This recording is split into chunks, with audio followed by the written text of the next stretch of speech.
es un tema siempre actual y necesario por el hecho de que justamente con la ayuda del Espíritu Santo nosotros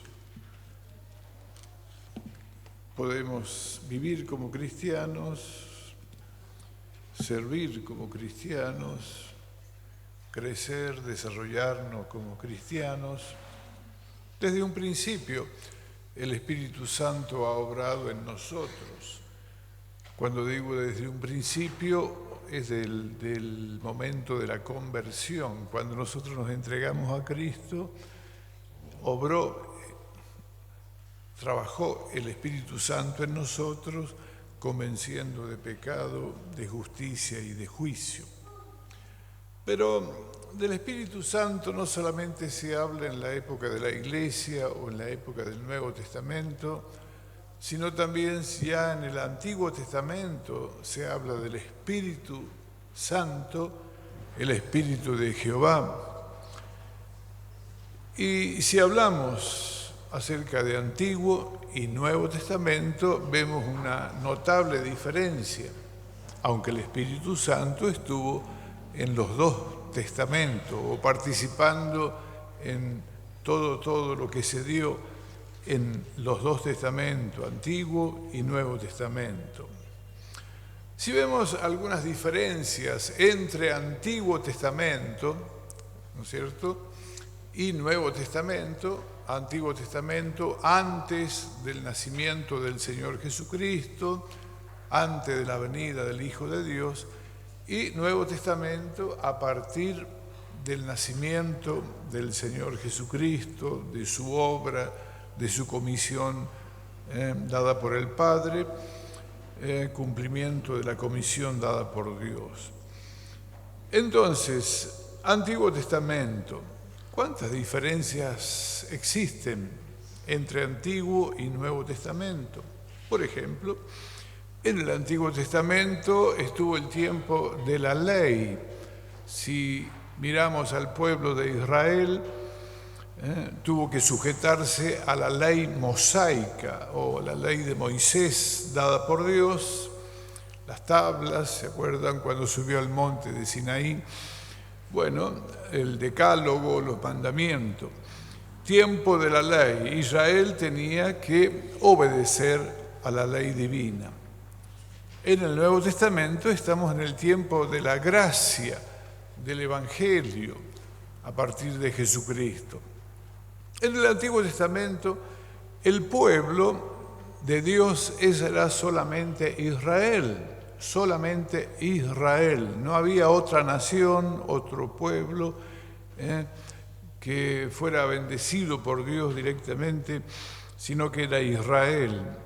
En el Nuevo Testamento, el pueblo de Dios es toda la Iglesia, compuesta por todos los creyentes de todo el mundo, de todas las naciones, de todos los países, de todos los continentes, toda la Iglesia. En el Antiguo Testamento esperaban al Mesías prometido, que significa ungido, o también Cristo. Cristo significa Mesías. En el Nuevo Testamento ya vino el Mesías para nosotros y para muchos de los hebreos también, pero para la mayoría de los judíos todavía no llegan, todavía lo esperan, pero ya vino el Mesías, Jesucristo. En el Antiguo Testamento Dios se manifestaba en un tabernáculo y luego en un templo, un tabernáculo mobiliario que desarmaban y armaban cuando era necesario y sobre todo caminando por el desierto. En el Nuevo Testamento, Dios se manifiesta en cada creyente. Cada creyente es un templo del Espíritu Santo.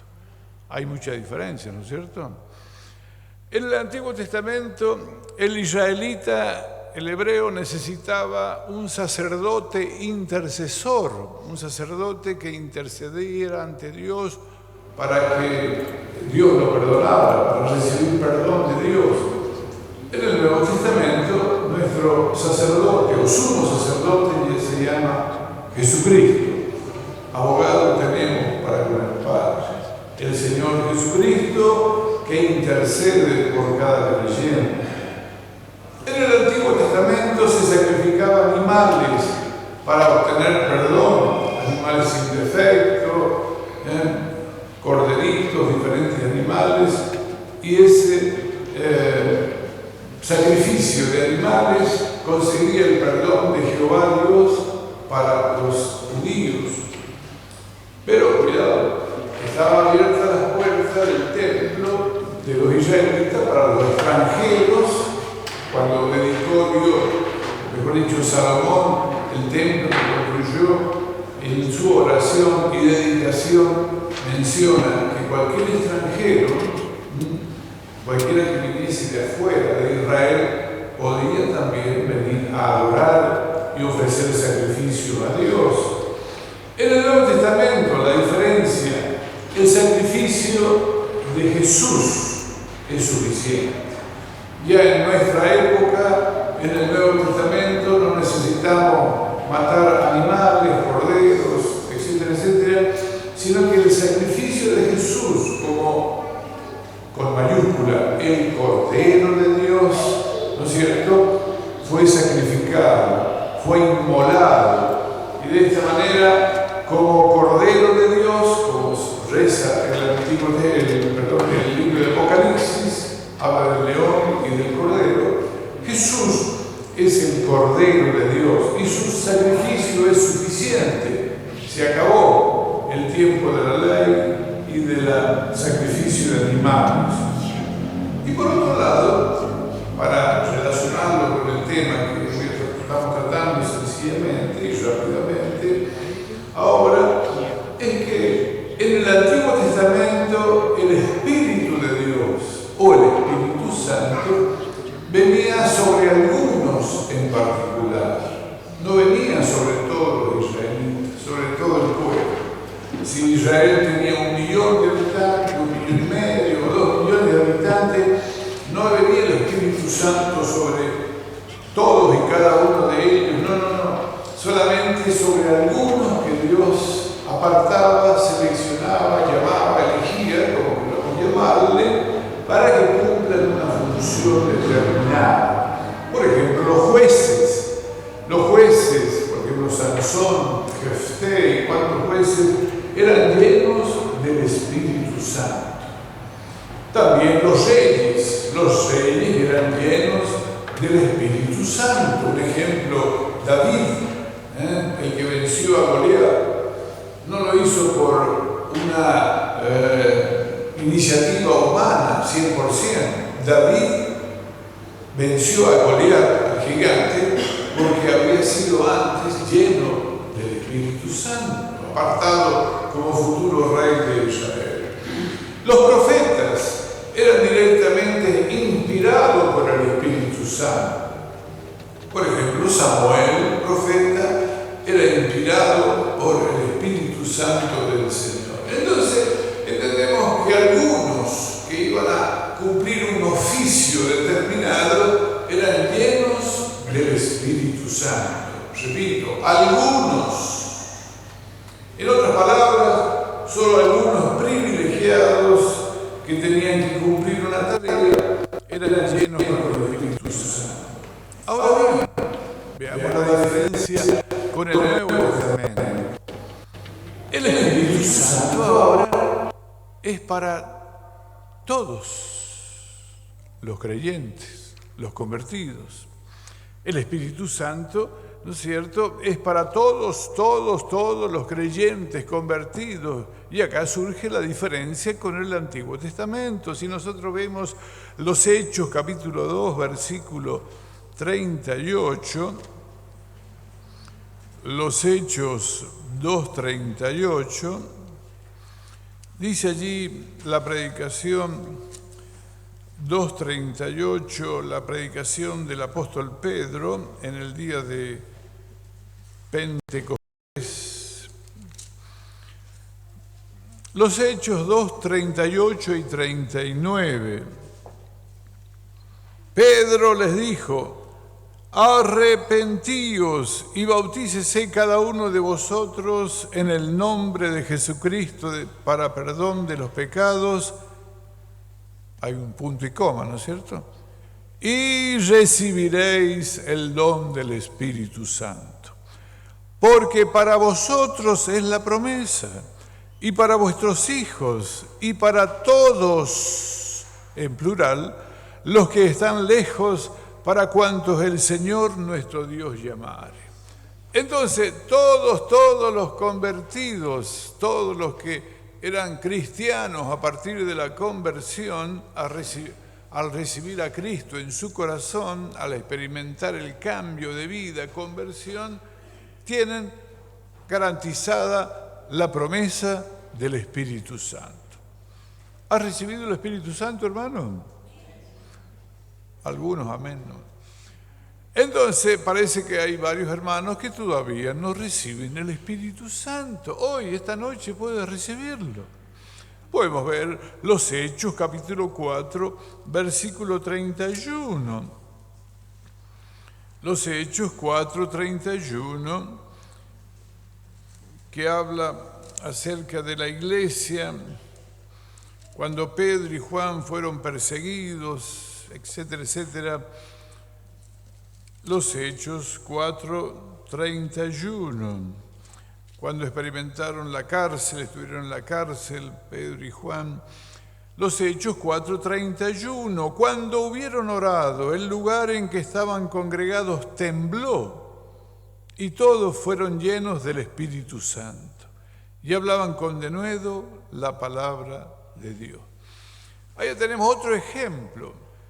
Pedro y Juan vinieron a los suyos, dice la Biblia, a la iglesia, y luego de orar pidiendo confianza, valor para continuar con la tarea evangelizadora, todos los que estaban congregados fueron llenos del Espíritu Santo.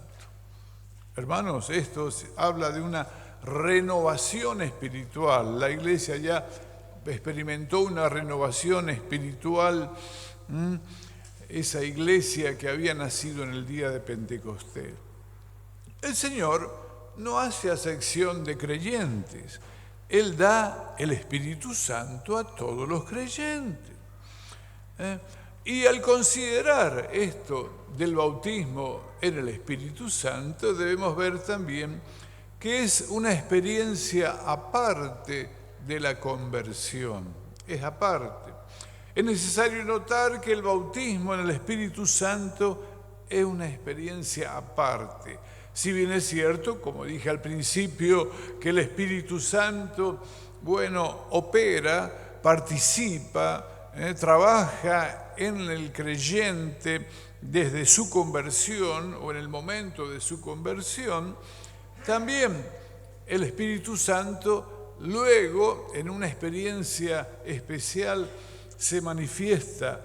Podemos ver los Hechos, capítulo 8, versículo 12. Los Hechos, capítulo 8, versículo 12, la experiencia que tuvieron los samaritanos. Los Hechos 8, 12. Pero cuando creyeron a Felipe, que anunciaba el evangelio del reino de Dios y el nombre de Jesucristo, se bautizaban hombres y mujeres. También creyó Simón mismo, y habiéndose bautizado estaba siempre con Felipe, y viendo las señales y grandes milagros que se hacían, estaba atónito. Simón era el mago. Cuando los apóstoles que estaban en Jerusalén oyeron que Samaria había recibido la palabra de Dios, enviaron allá a Pedro y a Juan, los cuales, habiendo venido, oraron por ellos para que recibiesen el Espíritu Santo, porque aún no había descendido sobre ninguno de ellos, sino que solamente habían sido bautizados en el nombre de Jesús. Entonces les imponían las manos y recibían el Espíritu Santo. Este pequeño texto lo dividimos en dos partes. Primera parte, el que llegó a Samaria fue diácono y por consiguiente evangelista llamado Felipe. Él evangelizó el pueblo de Samaria Hizo milagros, prodigios, sanidades en el nombre de Jesucristo, sanidad, la gente se entregaba a Cristo, se bautizaba en las aguas, había conversión, nada más. La segunda parte de este pequeño texto nos dice que fue necesario llamar a los apóstoles que estaban en Jerusalén y vino Pedro y Juan. ¿Para qué? Para completar la obra que había hecho Felipe, la evangelización, consiguiendo conversión de los samaritanos. ¿Y qué hicieron? Pedro y Juan impusieron las manos y los samaritanos recibieron el Espíritu Santo. Ahí vemos claramente que es una experiencia distinta. Los samaritanos ya eran convertidos al Señor y aparte, cuando vino Pedro y Juan para completar la obra que había empezado Felipe, recibieron el Espíritu Santo. Hermanos, así es. Podemos ver los Hechos, capítulo 19, versículo 1 en adelante. Los Hechos, capítulo 19, versículo 1. Aconteció que entre tanto que Apolos estaba en Corinto, Pablo, después de recorrer las regiones superiores, vino a Éfeso y hallando a ciertos discípulos, me detengo acá, halló a discípulos cristianos convertidos. Versículo 2, les dijo: ¿recibisteis el Espíritu Santo cuando creísteis? Y ellos dijeron: ni siquiera hemos oído si hay Espíritu Santo. No sabían nada acerca del Espíritu Santo. Versículo 3, entonces dijo: ¿en qué pues fuiste bautizados? Ellos dijeron: en el bautismo de Juan. Dijo Pablo: Juan bautizó con bautismo de arrepentimiento, diciendo al pueblo que creyesen en aquel que vendría después de él, esto es, en Jesús el Cristo. Cuando oyeron esto, fueron bautizados en el nombre del Señor Jesús. Y habiéndoles impuesto Pablo las manos, vino sobre ellos el Espíritu Santo y hablaban en lengua y profetizaran. Eran por todos unos 12 hombres. ¿Qué les parece? 12 creyentes, cristianos convertidos, no habían recibido el Espíritu Santo.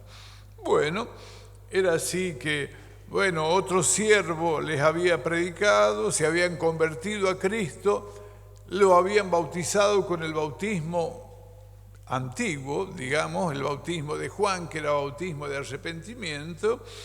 Bueno, cuando viene Pablo a ese lugar, les bautiza en el nombre de Jesús, en el nombre de Jesús, de Cristo, les bautiza con el bautismo real, verdadero y necesario, y luego impone las manos en una experiencia aparte de la conversión y reciben el Espíritu Santo. Hermanos, entonces es una experiencia aparte, pero tiene que haber algo, una señal, algo que nos indique que un creyente ha recibido el Espíritu Santo.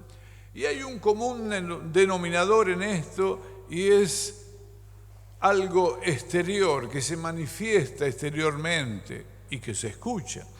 Podemos ver los Hechos, capítulo 2, versículo 1 al 4.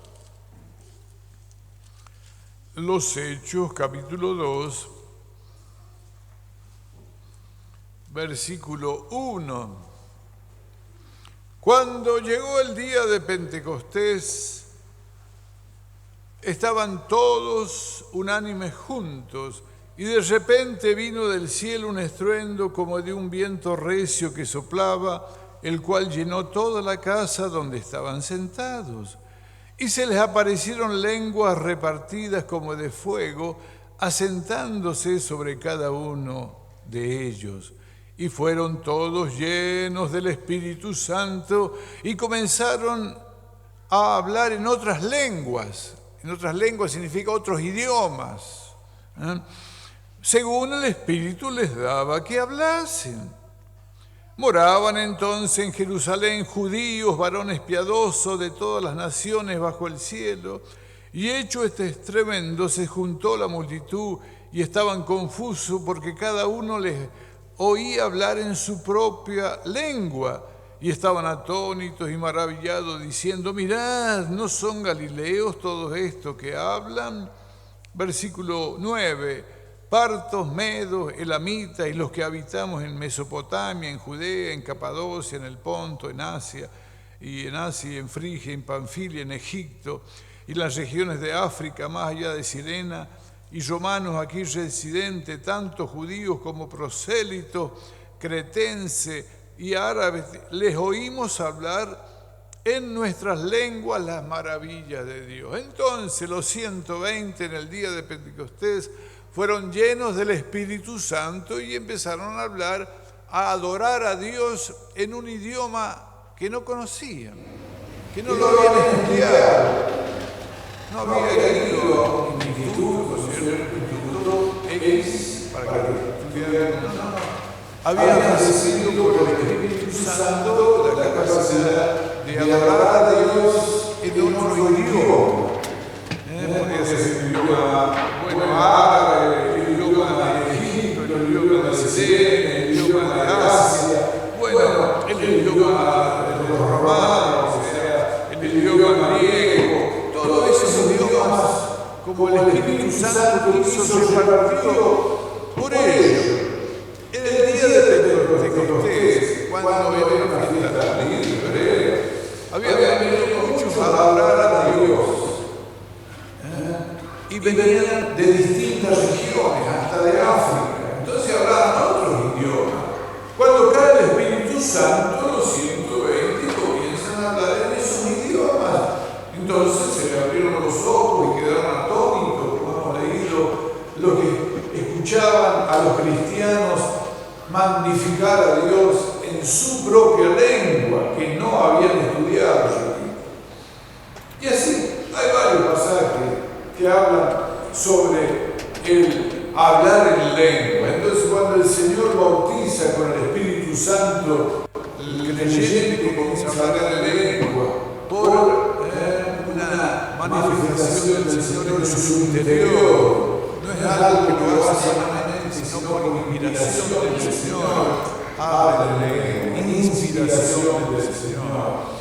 Bueno, que habla en lengua, bautizado por el Espíritu Santo, habla en lengua, no entiende el idioma. Sin embargo, puede adorar a Dios, glorificar a Dios en lenguas, siempre, en su casa, en el templo, cuando se dedique a orar al Señor, puede hablar en lengua y así experimentar una revelación. Hermanos, ¿y para qué viene el Espíritu Santo?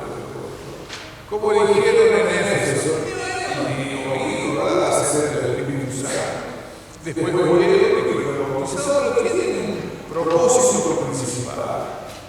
Cada vez que el Señor dio un paso hacia adelante, lo hizo con un propósito claro y definido. Es Dios, omnipotente, omnipresente, omnisciente, eterno, etc. Por ejemplo, el Evangelio dice: Jesús salió de Judea, ejemplo claro, y se fue otra vez a Galilea, y le era necesario pasar por Samaria. Habla de Jesús como el Hijo de Dios. ¿Y por qué iba a pasar por Samaria? Al mediodía, porque se iba a encontrar con una mujer samaritana, sola, sacando agua del pozo de Jacob. Esa mujer samaritana que había tenido 5 maridos y el que ahora ha tenido tenía en ese momento no era su marido. La evangelizó y después esa mujer hizo un alboroto en la aldea y dijo: acá está el Mesías, acá está Cristo, el que esperamos todos, este es el Señor, y todos vinieron a escuchar a Jesucristo. Tuvo un propósito, Jesús, ¿no es cierto? Salió de Judea, se fue a Galilea y le fue necesario pasar por Samaria. Los discípulos sabían eso. Jesús tenía que pasar por allá, porque tenía un propósito definido, hablar con la mujer de Samaria. El Espíritu Santo lo ayuda, pero tiene un propósito.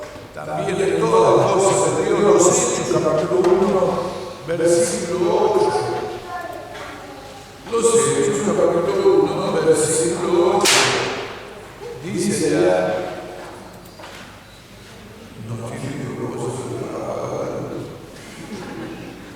Bueno, los Hechos, capítulo 1, versículo 8. Dice así. ¿Encuentran, hermanos? Ahí está, se está recomponiendo. Los Hechos, capítulo 1, versículo 8. Parece que ha saltado una fase allá del tablero, o dos fases. 1:8, ¿qué dice? Pero recibiréis poder cuando haya venido sobre vosotros el Espíritu Santo, y me seréis testigos en Jerusalén, en toda Judea, en Samaria y hasta lo último de la tierra. San Juan. Entonces, hermanos, el Espíritu Santo iba a venir sobre los discípulos, sobre la iglesia, con un motivo principal, que los creyentes, los apóstoles y luego los que siguieran a los apóstoles, discípulos del Señor, la iglesia del Señor, iban a ser llenos del Espíritu Santo con el propósito de que fuesen testigos, que les sirvieran al Señor, que les sirvieran al Señor. Y la solución era fácil. El Señor ya les había dicho, bueno, en la gran comisión que tenían que salir y evangelizar a todo el mundo, por todos lados, y hacer discípulos a todas las naciones. Cuando Jesús habla en el Evangelio, es la comisión general, digamos. Sí, ¿cómo no? Hay que ir y evangelizar. Pero cuando la iglesia, cuando el creyente va a entrar o va a comenzar a evangelizar y va a entrar en el mundo espiritual al contrario, en el mundo de maldad, en las tinieblas, hace falta algo, una cobertura especial. No podemos ir a echar fuera demonios después de haber tomado un jarabe, ¿cierto? O algo que me energice, que me dé fuerza, un Gatorade. Me tomo un Gatorade y me voy a echar fuera demonios. No puedo ir a predicar el Evangelio a lugares donde hay brujo y personas incrédulas que no quieren saber nada con Dios, después de tomar el elixir del poder, un jarabe o algo especial, una pastilla que te dé fuerza. No. Esto se trata de algo divino, de algo de parte de Dios, para poder avanzar contra las tinieblas, para poder servir al Señor, entrando en las tinieblas y desafiando prácticamente a Satanás, a los espíritus inmundos, demonios, etcétera. No podemos ir solos. Tenemos que ir con el Espíritu Santo. Si no, no hay posibilidades. La oposición que ofrece el diablo es grande. Por ello hay que ser bautizados con el Espíritu Santo para hacer milagros, prodigios, sanidades. Decimos en 1 Corintios capítulo 12, versículo 7.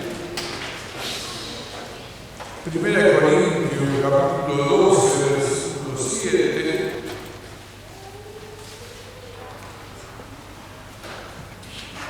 ¿Encontraron, hermanos? Sí, ojo, Dios.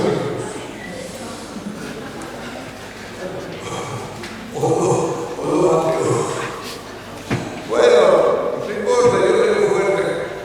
1 Corintios capítulo 12, versículo 7. Pero a cada uno le es dada la la manifestación del Espíritu para provecho, porque a este es dada por el Espíritu palabra de sabiduría, a otro palabra de ciencia según el mismo Espíritu, a otro fe por el mismo Espíritu, y a otro dones de sanidades por el mismo Espíritu, a otro el hacer milagros, a otro profecía, a otro discernimiento de espíritus, a otro diversos géneros de lengua y a otro interpretación de lenguas, pero todas estas cosas las hace uno y el mismo Espíritu, repartiendo a cada uno en particular como Él quiere. Entonces, el Espíritu Santo da posibilidades que los creyentes, o posibilita que los cristianos, nosotros todos, que somos bautizados bíblicamente por inmersión, ¿no es cierto? Bueno, que todos nosotros seamos llenos del Espíritu Santo, que todos recibamos dones espirituales, o un don, o dos dones, o tres, según el Espíritu Santo, usted cualquiera, según su voluntad. Hay hermanos que tienen el don de milagros, oran y se suceden milagros. Otros que tienen don de sanidades, oran y los enfermos son sanados. Otros que tienen don de discernimiento del espíritu, disciernen qué es lo que hay en una persona, si es de las tinieblas o es de Dios. Tienen una forma especial de descubrir eso por el don de discernimiento, don de profecía, interpretación de lengua, que es otro tema, bueno, para otro día. Por ello, hermanos, y si el incrédulo, el hombre o la mujer incrédulo, bueno, se resiste, allí el Espíritu Santo ayuda a los creyentes para así saber qué hay en esa persona que se resiste al Evangelio. Hermanos, por ello necesitamos el Espíritu Santo, pero no solamente para recibir dones espirituales, sino para que sea formado nuestro carácter como creyentes. Tenemos que separar temperamento y carácter. El temperamento es algo innato en nosotros. Temperamento, sencillamente, algunos tienen chispa corta, mecha corta o mecha larga. Temperamento, cómo reacciona ante las dificultades o ante la alegría, puede ser también temperamento. Pero el carácter de la persona, ¿cómo se forma? En términos generales, se forma a través del ambiente, a través de los que lo rodean, a través de los padres, a través de los hermanos, de los profesores, de los maestros, todos colaboran de una manera u otra para formar al individuo. Pero cuando hablamos de cristianos, propiamente dicho, quien forma el carácter del cristiano es el Espíritu Santo. Así que si tú y yo queremos ser formados, tenemos que dejar que el Espíritu Santo actúe en nosotros. Vamos a ver Gálatas capítulo 5. Gálatas capítulo 5, versículo 22 y 23, que habla del fruto. Gálatas 5, 22 y 23. Que el Señor les dé el don de la visión ahora. Para ver, o una lupa. Bueno, Gálatas 5, versículo 22. Mas el fruto del Espíritu es amor, gozo, paz, paciencia, benignidad, bondad, fe, mansedumbre, templanza. Contra tales cosas no hay ley. Allá tienen el fruto del Espíritu, que es el que forma el carácter del cristiano. El cristiano tiene mucho amor, pero también tiene mucha templanza. El cristiano debe tener mucha fe, pero también mucha mansedumbre. Entonces, ese es un paquete, el fruto del Espíritu Santo. No dice los frutos. El fruto está compuesto por esos 9 elementos. Quiere decir que si un creyente eres formado, su carácter es formado como cristiano, bueno, debe tener los 9 aspectos acá del fruto. Si tiene amor, pero también debe tener templanza. Tiene fe, pero también debe tener mansedumbre. Nunca va a faltar algo, tiene que tener los 9 iguales. Así que si algún creyente dice yo tengo amor, pero anda a los gritos en su casa, ese no tiene amor, porque acá dice que son 9 aspectos del fruto del Espíritu Santo. Hermanos, debemos ser bautizados con el Espíritu Santo para servir al Señor, para predicar al Señor, para predicar el Evangelio. El Espíritu Santo recibe varios nombres que de alguna manera nos indican su carácter, su obra. El Espíritu Santo es una persona, no es un poder. Jesús dijo, y recibiréis poder cuando haya venido el Espíritu Santo. No dijo al revés, recibiréis el Espíritu Santo cuando haya venido poder. No. El Espíritu Santo da poder para así servir al Señor. El Espíritu Santo se lo denomina justamente Espíritu Santo, Espíritu de gracia, Espíritu de fuego, Espíritu de verdad, Espíritu de sabiduría, Espíritu de vida. Todo esto está sacado de la Biblia. Espíritu de promesa, Espíritu de gloria, el Espíritu de Dios y de Cristo, el Consolador, Paracletos. Hermanos, todo esto nos indica que necesitamos tener contacto, forma permanente con el Espíritu Santo. Bueno, pero somos creyentes, ya tenemos contacto con el Espíritu Santo, nos ayuda cuando leemos la Biblia, nos ayuda a entenderla, a interpretarla. El Espíritu Santo está cuando oramos, sentimos cosas lindas, ¿no es cierto? Espiritualmente hablando, cuando oramos al Señor. Pero también necesitamos el bautismo con el Espíritu Santo para ser siervos, testigos del Señor Jesucristo. El Espíritu Santo nos va a guiar, nos va a decir no o sí, ahora no. El Espíritu Santo es una persona espiritual y conduce al creyente. Si tú y yo por ahí nos hemos equivocado una vez, 2 veces o muchas veces, es porque quizás no hemos escuchado la voz del Espíritu Santo. En esta noche especial vamos a orar al Señor. Vamos a pedirle que Él bautice con el Espíritu Santo a los que todavía no son bautizados. ¿Quieren ser llenos del Espíritu Santo, hermanos? Bueno, gloria al Señor. Entonces, vamos a cantar Jesús, Padre, Espíritu. Y vamos a dedicar un tiempo de oración. Y todos ustedes, hermanos y hermanas, que todavía no son bautizados con el Espíritu Santo, pueden pasar acá adelante, arrodillarse en los primeros bancos que están acá adelante, acercarse a los primeros bancos de acá adelante. Y bueno, los siervos del Señor, todos los siervos del Señor que estamos acá, vamos a orar por ustedes para que el Señor les bendiga, llene con el Espíritu Santo, hablen en nuevas lenguas y estén de esta forma sirviendo al Señor.